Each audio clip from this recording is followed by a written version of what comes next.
हिंदू धर्म ग्रंथों में शादी को एक पवित्र रिश्ता माना गया है। इस रिश्ते में शारीरिक संबंध से ज्यादा आध्यात्मिक जुड़ाव को महत्व दिया गया है। लेकिन आज कलयुग के दौर में यह रिश्ता भी बहुत बदल गया है। इंटरनेट और फोन के इस युग में इस रिश्ते में भी स्वार्थ और काम वासना अधिक प्रबल हो गई है। आजकल पुरुष अपनी पत्नी होने के बावजूद दूसरी महिलाओं की ओर जल्दी आकर्षित हो जाते हैं। एक कहावत तो आपने भी सुनी होगी, अपने बच्चे और दूसरे की पत्नी ज्यादा अच्छे लगते हैं। अक्सर लोगों का मन अपनी पत्नी से शारीरिक संबंध बनाते बनाते ऊब जाता है। जब वे अपनी पत्नियों से संतुष्ट नहीं होते हैं तो वे किसी और की पत्नी को बुरी नजर से देखने लगते हैं। ऐसे में दूसरे की स्त्री उन्हें अच्छी लगने लगती है और वो उससे संबंध बनाने का प्रयास करते हैं।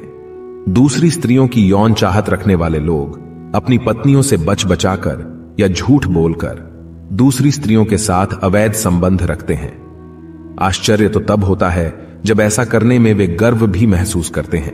दोस्तों, यह वीडियो इसी विषय पर है। हम इस वीडियो में आपको बताएंगे कि दूसरे की पत्नी पर बुरी नजर डालने वालों को नर्क में क्या सजा मिलती है। इस बारे में गरुड़ पुराण और मनुस्मृति में क्या लिखा है। इसके साथ ही हम आपको पौराणिक काल के 2 उदाहरण भी बताएंगे जिसमें स्त्री को उसकी अनुमति के बिना छूने से व्यक्ति के सारे पुण्य पाप में बदल गए थे, जिसका वर्णन रामायण और भागवत पुराण में किया गया है।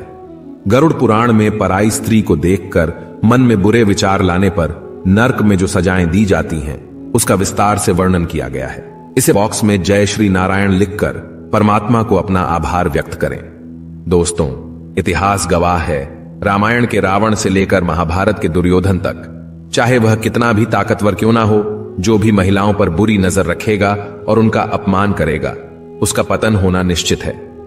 अक्सर लोग दूसरी स्त्री के बारे में बुरे विचार रखते हैं और उन्हें लगता है कि कोई भी उन्हें देख नहीं रहा है। उन्हें यह पता ही नहीं होता कि उनके इस पाप कर्म को भी चित्रगुप्त लिखते हैं। शास्त्रों के अनुसार किसी पराई स्त्री के साथ संभोग करना महापाप माना जाता है।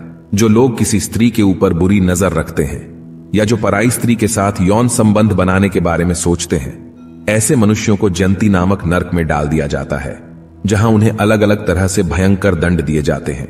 गरुड़ पुराण में अलग अलग आयु की कन्याओं और स्त्रियों के साथ संबंध बनाने वालों के लिए विभिन्न प्रकार की सजाओं का उल्लेख मिलता है।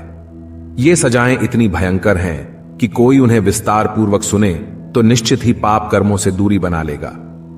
दोस्तों, गरुड़ पुराण और मनुस्मृति में कन्याओं और पराई स्त्रियों के साथ संबंध बनाने पर मिलने वाली जिन सजाओं का वर्णन किया गया है उसे बताने से पहले आइए आपको एक संक्षिप्त कथा सुनाते हैं, जिसे सुनकर आप जान जाएंगे कि पराई स्त्री से जबरदस्ती संबंध बनाने पर त्रिलोक का सबसे शक्तिशाली व्यक्ति भी कैसे निर्बल हो जाता है। दोस्तों, दक्षिण भारत के शास्त्रों में राक्षस कंभ और भगवान दत्तात्रेय की एक कथा का वर्णन मिलता है।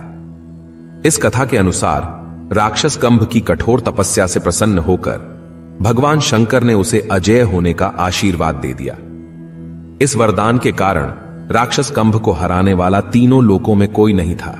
उसने स्वर्ग लोक पर आक्रमण किया और देवताओं पर विजय प्राप्त कर ली। सभी देवता भागकर भगवान दत्तात्रेय के पास इस समस्या का हल पूछने गए। दत्तात्रेय ने मुस्कुराते हुए इंद्रदेव से कहा, हे इंद्र, कुछ भी करके राक्षस कंभ को मेरे पास भेजो। अगर आप ऐसा कर सके तो आपकी समस्या का अंत निश्चित है। देवराज इंद्र ने वैसा ही किया और कंभ को उकसा के भगवान दत्तात्रेय के पास भेज दिया। उस समय देवी लक्ष्मी भगवान दत्तात्रेय के साथ बैठी थीं, जिन्हें देखकर राक्षस मंत्र मुग्ध हो गया और उनका अपहरण कर उन्हें अपने साथ ले गया। इस दौरान भगवान दत्तात्रेय ने राक्षस कंभ को रोकने का प्रयास नहीं किया। ऐसा देख देवराज इंद्र और भी डर गए। देवेंद्र ने पूछा, यह सब क्या हो रहा है? आप कुछ करते क्यों नहीं? क्या आप भी इस राक्षस को हरा नहीं सकते? तब भगवान दत्तात्रेय ने कहा, यह सब कुछ तुम्हारे कारण हुआ। तुम जाओ और देवी लक्ष्मी को सुरक्षित ले आओ। इंद्र ने कहा, कंभ पर भगवान शंकर का आशीर्वाद है, देवता उसे हरा नहीं सकते। तब भगवान ने कहा, राक्षस कंभ ने भावनाओं में बहकर एक स्त्री की इच्छा के विरुद्ध उसका अपहरण किया। अब उसके सारे पुण्य पाप में बदल गए हैं। वह बहुत असहाय और कमजोर हो गया है। तो यही सही समय है, उस पर आक्रमण करो और देवी लक्ष्मी के साथ इंद्रलोक प्राप्त करो। राक्षस कंभ इतना निर्बल हो गया कि देवराज इंद्र ने उसे आसानी से पराजित करके स्वर्ग फिर से प्राप्त कर लिया। इस कथा का सार यह है कि चाहे राक्षस कंभ हो या त्रिलोक विजेता रावण जैसे असीम शक्तिशाली व्यक्ति, जब भी कोई स्त्री का अपमान करता है तो उनके सारे पुण्य नष्ट हो जाते हैं और उनका पतन सुनिश्चित हो जाता है। जो पराई स्त्री के प्रति वासना रखता है वह पाप का दोषी है, और जो लोग उन जैसे लोगों का समर्थन करते हैं वे भी पाप के पात्र हैं। दोस्तों, आइए अब आपको पराई स्त्रियों के बारे में बुरा सोचने पर गरुड़ पुराण और मनुस्मृति जैसे धर्म ग्रंथों में जो लिखा गया है उसे बताते हैं। गरुड़ पुराण के अनुसार यमराज ने मर्यादा का उल्लंघन कर किसी अन्य स्त्री के साथ यौन संबंध बनाने वाले व्यक्ति को कड़ी सजा देने का विधान बनाया है। ऐसे पुरुष की आत्मा को दहकते लोहे के खंभे, जिसका तापमान सैकड़ों डिग्री सेल्सियस होता है, उन खंभों का आलिंगन करवाया जाता है। इससे आत्मा का शरीर जल जाता है। आत्मा उस पल को याद करके रोती है जब उसने अवैध संबंध बनाया था। फिर भी यमराज के दूतों का दिल नहीं पिघलता और वे बार बार उससे दहकते लौह स्तंभ का आलिंगन करवाते हैं। दोस्तों, कुछ लोग गुरुओं की पत्नियों और उनकी बेटियों को बुरी नजर से देखते हैं, उनके प्रति यौन संबंध बनाने के बारे में सोचते हैं। जो व्यक्ति काम भावना से पीड़ित होकर गुरु की पत्नी का मान भंग करता है उसे इस महापाप की भयंकर सजा मिलती है। मनुस्मृति के अनुसार ऐसे व्यक्तियों को मृत्यु के बाद नरक में उनके सिर पर जलते लोहे से योनि का चिन्ह बना दिया जाता है। कभी कभी यही चिन्ह अगले जन्म में व्यक्ति के सिर पर भी नजर आता है। नरक की आग, जिसका तापमान हजारों डिग्री सेल्सियस होता है, इन पापी लोगों को इसी आग में तपाया जाता है।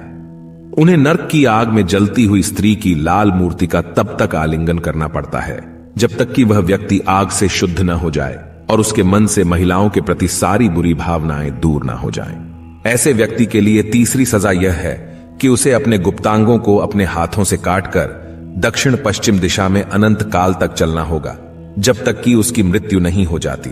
ऐसा व्यक्ति वर्षों तक नरक की यातना सहने के बाद गिरगिट की योनि में जन्म लेता है। जो व्यक्ति किसी दूसरे की पत्नी या बेटी का अपहरण करता है उसे तमिश्रा नामक नरक में सबसे बुरी सजा दी जाती है। इसमें यमदूत उसे अनेक प्रकार का दंड देते हैं। उन्हें घोड़े से चलने वाले हथियार, गदा आदि से कुचल दिया जाता है। जो व्यक्ति अपने मित्र या भाई के साथ विश्वासघात करके उनकी पत्नी के साथ संबंध बनाता है उसे अंधता मिश्र नरक में घोर यातनाएं भोगनी पड़ती हैं। इस नरक में वह नेत्रहीन हो जाता है और अनेक कष्ट पाता है। दोस्तों, वानर राज बाली ने अपने भाई की पत्नी को बलपूर्वक अपने साथ रखा। इस अपराध के लिए भगवान श्री राम ने उसे मृत्यु दंड दिया। इस प्रसंग पर तुलसीदास जी ने रामायण में लिखा है, अनुज बधु भगिनी सुत नारी, सुनु सठ कन्या सम ए चारी, इन्हीं कुदृष्टि बिलो की जोई, ताही बधे कछु पाप न होई। इसका अर्थ है, छोटे भाई की पत्नी, बहन, बेटे की पत्नी और बेटी सभी समान है। जो व्यक्ति उनके प्रति गलत नजर डालता है उसे मारने में कोई पाप नहीं लगता। दोस्तों, किसी महिला को बुरी दृष्टि से देखना अपराध है। उम्मीद है कि इस वीडियो से आपको पता चल गया होगा कि किसी महिला को बुरी नजर से देखने पर नरक में किस तरह की सजा दी जाती है। अगर आपको यह वीडियो पसंद आई हो तो वीडियो को लाइक करें और अपने दोस्तों के साथ शेयर करें। और इसी तरह के वीडियो देखने के लिए हमारे चैनल वैदिक ज्ञान संगम